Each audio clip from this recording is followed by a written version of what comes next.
सर्दियों में किचन के जो काम होते हैं ना वो बिल्कुल भी ख़त्म नहीं होते क्योंकि काम बहुत ज़्यादा होते हैं और सर्दियों के दिन छोटे होते हैं। हम लेडीज़ का लगभग आधा दिन किचन में ही निकल जाता है क्योंकि सिर्फ खाना बनाना ही नहीं होता। किचन मैनेज करना, क्लीनिंग, डस्टिंग सब कुछ मैनेज करते करते आधा दिन किचन में ही निकल जाता है।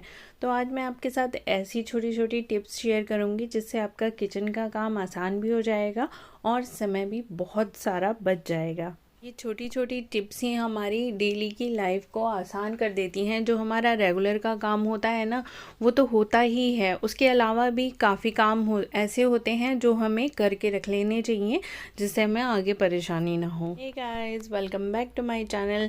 होप आपको मेरी ये वीडियो पसंद आएगी और आपकी किचन की कुछ प्रॉब्लम्स दूर हो जाएंगी।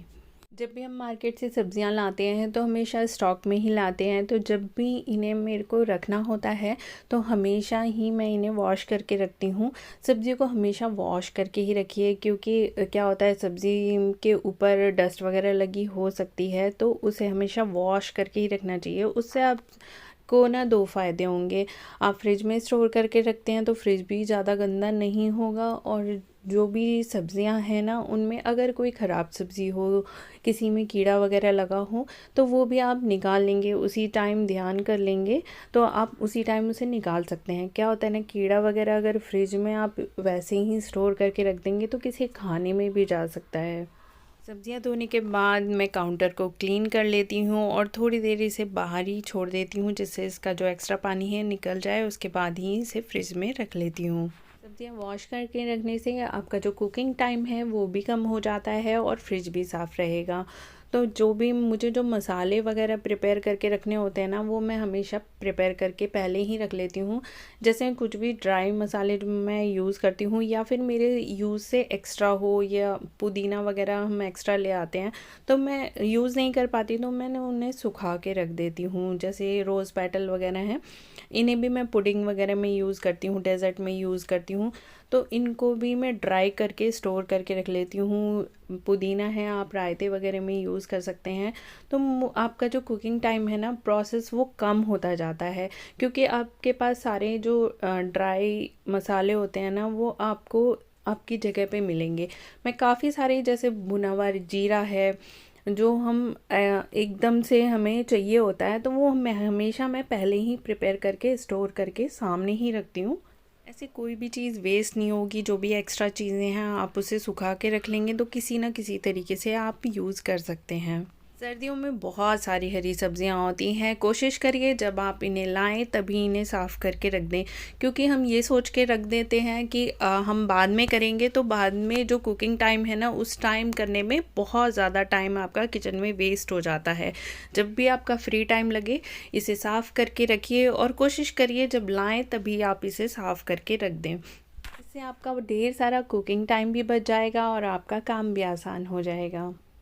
नेक्स्ट, जब आप ब्रेकफास्ट बनाएं तभी आप सोच लीजिए कि आपको लंच में क्या बनाना है, और लंच की प्रिपरेशन भी आप ब्रेकफास्ट के बाद तैयारी करके रख दीजिए। जैसे चावल सोख करके रखना है या दाल सोख करके रखना है या फिर जो भी आपको चीज़ बनानी है अगर उसे सोख करके रखना है तो आप रख दीजिए कि उससे क्या होता है आपका टाइम भी कम लगेगा और गैस भी बचेगी क्योंकि उसका कुकिंग टाइम जो है वो कम हो जाएगा।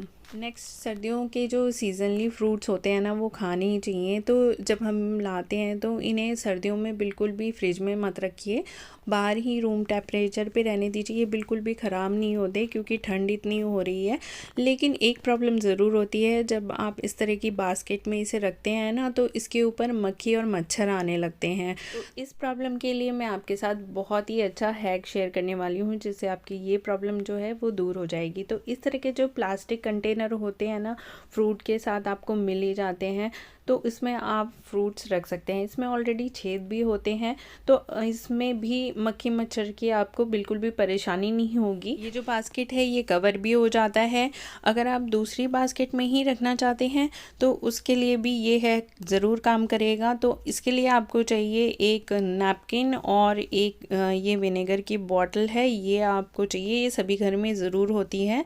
तो एक नैपकिन का हमें पीस ले लेना है। यहाँ पे मेरा जो नैपकिन का पीस है वो बड़ा है तो इसे मैं हाफ़ कर रही हूँ। अब जो ये नैपकिन का टुकड़ा है इस तरीके से आपको मोड़ लेना है और इसे जो विनेगर में है उसमें डिप कर लेना है। बहुत ही हल्का सा आपको इसमें डिप कर लेना है। और देखिए इसमें ना सारे में विनेगर बिल्कुल अच्छे से आ गया है। अब इस जो नैपकिन को आपको फ्रूट बास्केट में कॉर्नर में रख देना है। इससे क्या होगा ना, मक्खी मच्छर बिल्कुल भी नहीं आएंगे।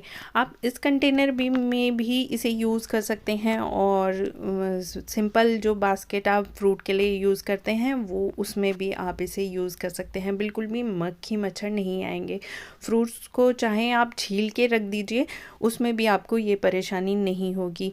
इस तरीके से ना आपकी जो ये किचन की मक्खी मच्छर वाली परेशानी है ये दूर हो जाएगी। जितनी भी टाइम कंज्यूमिंग चीज़ें हैं जैसे अनार छीलना या मटर छीलना, इन्हें भी आप करके रखिए और इन्हें स्टोर करके रखिए, क्योंकि जब भी हमें ज़रूरत होती है ना, इन्हीं चीज़ों की हमें डेली यूज़ में ज़रूरत होती है। मटर भी मोस्टली सारी रेसिपीज़ में ही हम यूज़ कर लेते हैं और अनार वगैरह भी जब छीलने बैठो तो एक तो नहीं खाया जाता, काफ़ी सारे यूज़ हो जाते हैं।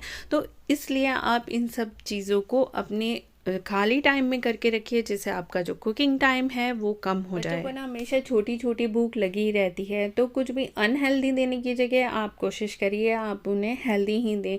लेकिन इंस्टेंट में बहुत ही कम ऑप्शन होते हैं, तो यहाँ पे मैं हमेशा नॉर के जो सूप के पैकेट हैं वो हमेशा ला के रखती हूँ। और जब भी मुझे इंस्टेंट कुछ देखना होता है तो मैं सूप ही देती हूँ। और सूप के साथ क्या होता है ना कि सूप खाली बच्चे पीना पसंद नहीं करते, कुछ ना कुछ उन्हें हैवी चाहिए होता है। तो यहाँ पे मैं व्हीट पास्ता का भी यूज़ करती हूँ और जब सूप बॉईल कर रहे हैं तो उसी टाइम आप इसमें पास्ता डाल दीजिए और ये सेम टाइम में ही पक जाएगा और आपका जो टाइम है वो भी बच जाएगा और बच्चों को भी क्विक आप नाश्ता दे पाएंगे। आज के लिए बस इतना ही। होप आपको मेरी वीडियो पसंद आई हो, मेरी कोई टिप्स और हैक पसंद आए हो तो वीडियो को लाइक ज़रूर कर दीजिएगा।